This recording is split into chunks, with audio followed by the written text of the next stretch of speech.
Então vamos lá, galera, ver a revisão aqui dos exercícios pra gente seguir, beleza? Ele diz aqui na questão 9, a tabela de movimento uniforme é a seguinte.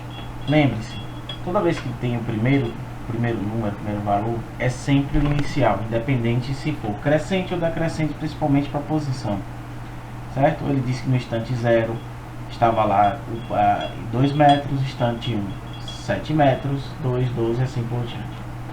Ele quer determinar uma função horária para isso e que a gente construa o gráfico. O gráfico ele é sempre feito na parte de baixo com o tempo e na parte de cima com a distância. Então a gente marca qual é no tempo 0, qual é a posição 2, fazendo um par ordenado 0 e 2, certo? E aí marca o 2. 1 e 7, 2 e 12, 3 e 17, 4 e 22 e assim por diante, e segue uma linha. Lembra, a nossa fórmula é S igual a SO mais VT. A posição inicial é a primeira posição, no caso 2, certo?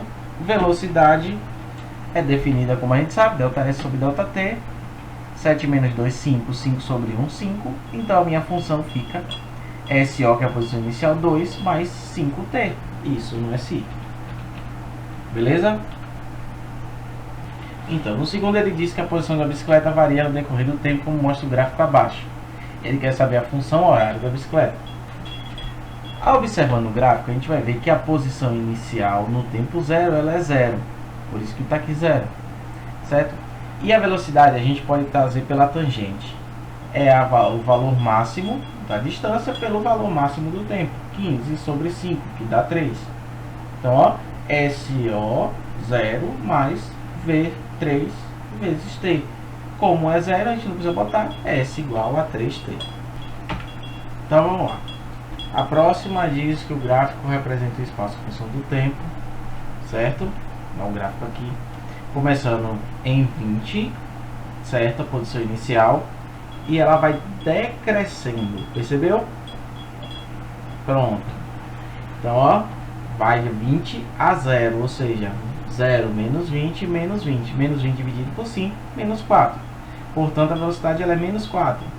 Então, ó, posição inicial 20, menos 4, 20 menos 4T. Joia? A mesma coisa aqui, certo? Velocidade de cada um dos móveis, lembre-se, você tira a tangente, máximo de um ou máximo de outro, certo? Se o A foi de 50 para 60, 50 menos 60 menos 50, 10. Beleza? Por isso que tem 10 aqui. Ok? No B, ó, começa de 0 a 60. Então, aí sim, 60.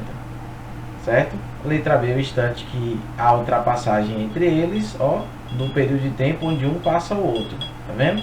50 segundos. E a posição que ocorre a ultrapassagem. Quando está ultrapassado, o que acontece? Um passa pelo outro, está praticamente na mesma posição. Se estão na mesma posição, a posição é o quê? 60 metros. Beleza? Valeu!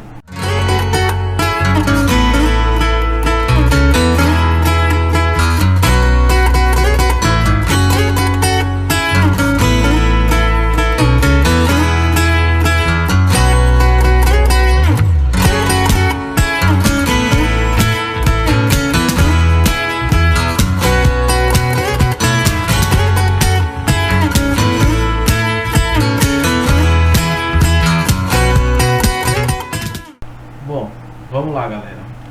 Hoje a gente vai ver, certo? O gráfico da velocidade. A velocidade ela é constante, diferente de 0 no movimento uniforme. Portanto, trata-se de uma função constante.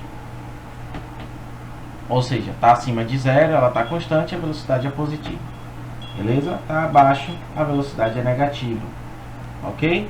O gráfico ele apresenta uma propriedade importante. A área da região comprometida entre a reta e o eixo, numericamente, o modo de variação do espaço, certo? Deve ser considerado.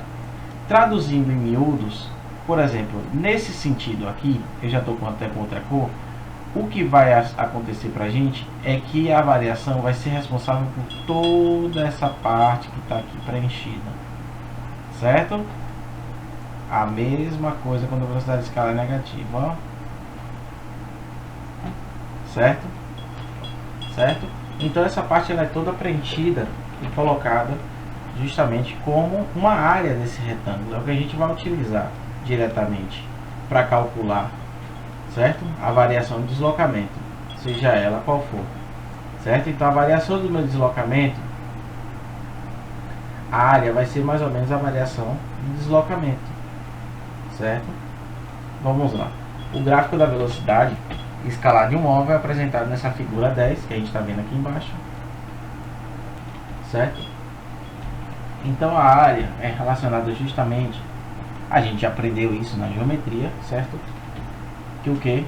No retângulo a gente sabe que a área é calculada, certo? Pelo produto da base vezes a altura, certo? Tá? Então a gente aprendeu que a área é a base vezes a altura, então a gente é só conferir aqui. A base 4 e a altura 20, então o deslocamento é o que? 20 metros, certo? A mesma coisa aqui, a mesma coisa, mesmo com a velocidade negativa, a área vai se tornar lá, ó, 6 vezes 5, 30, menos 30, certo? Então, ó, só para fechar a aceleração, num movimento uniforme, a aceleração ela é sempre nula, ou seja, sempre zero, porque ela não vai aumentar a velocidade nem diminuir a velocidade, vai estar constante o tempo todo. Beleza? Então, continue fazendo os exercícios, qualquer dúvida está à disposição. Um abraço.